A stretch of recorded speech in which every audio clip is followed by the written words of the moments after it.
Assalamualaikum warahmatullahi wabarakatuh. Alhamdulillahirrabbilalamin. Wabihi nasta'in wa ala umuri dunya waddin. Wassalatu wassalamu ala asrafil anbiya'i wal mursalin Sayyidina maulana Muhammadin wa ala alihi wa sahbihi ajma'in, amma ba'du. Perkenalkan, nama saya Levia Riananda Soleha selaku mahasiswa Prodi PGMI Fakultas Tarbiyah dan Keguruan. Di sini saya akan memenuhi tugas mata kuliah Ilmu Pendidikan Islam yang dimana dengan selaku Bapak dosen Bapak Taufik Sirot yang saya hormati, dan selanjutnya saya akan membahas tentang tema hari ini atau judul hari ini, yaitu tentang sikap, pengetahuan, keterampilan dalam perspektif pendidikan Islam. Nah, di sini saya akan membahas tentang sikap. Sikap di sini saya akan mengulas dua subbab. Yang pertama yakni tentang pengertian sikap dalam perspektif pendidikan Islam. Yang kedua yakni tentang bagaimana sih atau metode apa sih dalam pembentukan sikap dalam perspektif pendidikan Islam. Nah, selanjutnya kita akan membahas pembahasan yang pertama. Nah, pembahasan yang pertama yaitu apa sih pengertian dari sikap dalam perspektif pendidikan Islam. Nah, sebelum kita mengulas secara lebih atau secara dalam, kita harus mengetahui terlebih dulu ayat Al-Quran manahkah yang membahas tentang sikap. Di sini di PPT itu ditampilkan di surat Al-Luqman yang dimana, wahai anakku, tegakkanlah sholat dan suruhlah manusia yang berbuat yang ma'ruf dan cegahlah mereka dari yang mungkar, serta bersabarlah terhadap apa yang menimpamu. Sesungguhnya yang demikian itu termasuk urusan yang harus diutamakan. Nah, dari ayat tersebut kita mengetahui bahwa berbuat yang ma'ruf dan cegahlah dari yang mungkar, di mana manusia itu disuruh untuk berbuat kebaikan dan menjauhi kejahatan. Selanjutnya yakni kita masuk ke definisi sikap. Definisi sikap dalam perspektif pendidikan Islam. Di PPT itu tertulis bahwasanya sikap merupakan salah satu faktor yang memengaruhi proses pembelajaran dan sangat berpengaruh terhadap hasil belajar yang akan diperoleh peserta didik.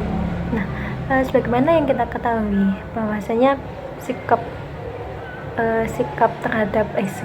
peserta didik itu kan berbeda-beda. Nah, dimana kita mengelola sikap mereka dengan cara kita sendiri dan dengan cara proses pembelajaran itu bagaimana. Nah, di sini tuh dijelaskan bahwasanya pengembangan strategi pembelajaran afektif atau sikap itu merupakan pembelajaran yang berkaitan dengan sikap yang lebih menekankan pada nilai, bagaimana seseorang dapat bertindak dan dapat menilai apa yang dipandang dan benar dan apa yang dipandang salah. Gitu. Jadi sikap ini tuh bagaimana peserta didik bisa membedakan mana yang benar dan mana yang salah, begitu. Jadi menekankan pada nilai. Sebagai guru umumnya, kita lebih menekankan pada ranah kognitif dalam pembelajaran, yang dimana strategi pembelajaran yang afektif itu mampu membentuk sikap peserta didik melalui proses pembelajaran. Nah, jika afektif ini atau sikap mental atau emosional, maka kognitif intelektual mereka itu lebih bermakna jika bernaung pada ilmu pengetahuan. Kita ke slide selanjutnya, yaitu tentang faktor yang memengaruhi sikap peserta didik. Nah, di sini tuh dijelaskan ada 3 faktor. Yang pertama yaitu faktor lingkungan keluarga. Nah, lingkungan keluarga ini tuh sangat berperan penting dalam mengaruhi sikap peserta didik. Nah, emosi dan kepribadian peserta didik itu memiliki kepribadian yang optimis dan emosi yang stabil biasanya menunjukkan sikap yang lebih positif dalam menghadapi tantangan belajar.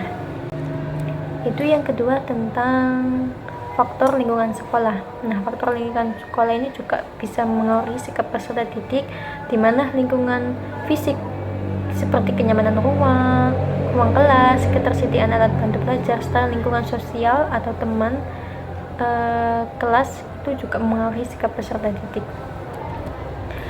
Yang terakhir yaitu tentang faktor lingkungan masyarakat. Nah, faktor lingkungan masyarakat ini kan benar-benar juga memengaruhi, di mana pengaruh teman sebayanya atau kelompok teman sebayanya itu sangat berperan dalam membentuk sikap.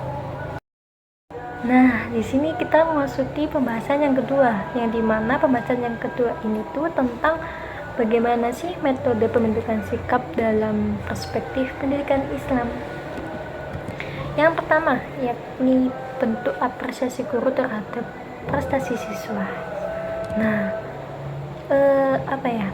adanya di sini di PPT itu tertulis adanya umpan balik yang positif, yaitu dengan memberikan ganjaran, dan apabila melakukan kesalahan akan memberikan hukuman atau punishment.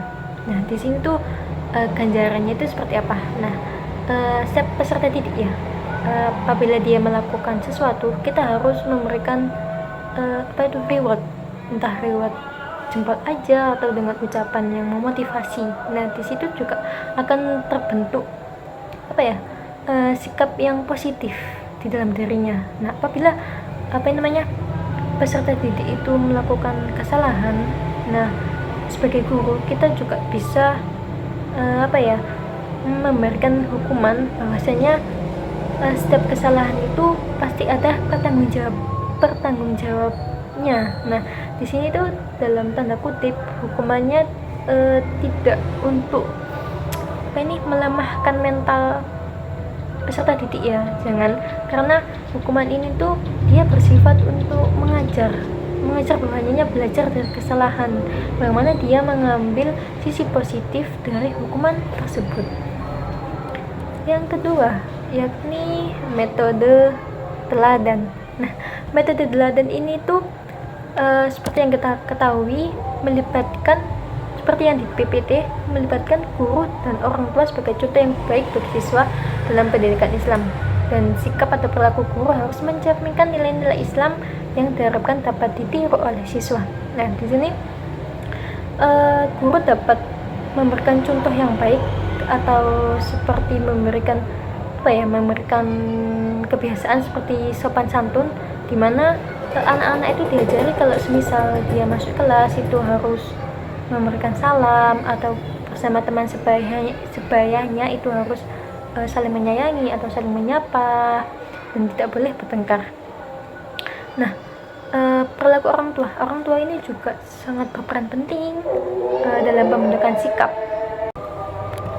Selanjutnya, metode pembentukan sikap yang ketiga yaitu metode pembiasaan. Nah, di mana metode pembiasaan ini itu mengajarkan siswa selalu mengucapkan salam, sikap sopan, dan membantu sesama secara rutin untuk membentuk kebiasaan membantu sesama.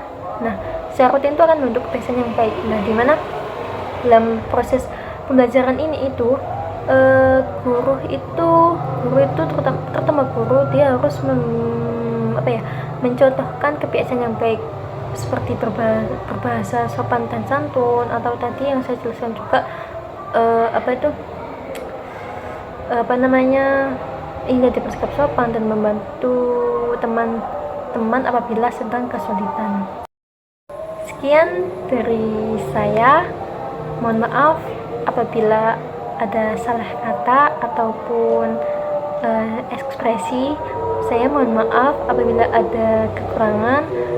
Saya juga mohon maaf. Saya akhiri, wabillahi taufiq wal hidayah, wabiridho wal inayah.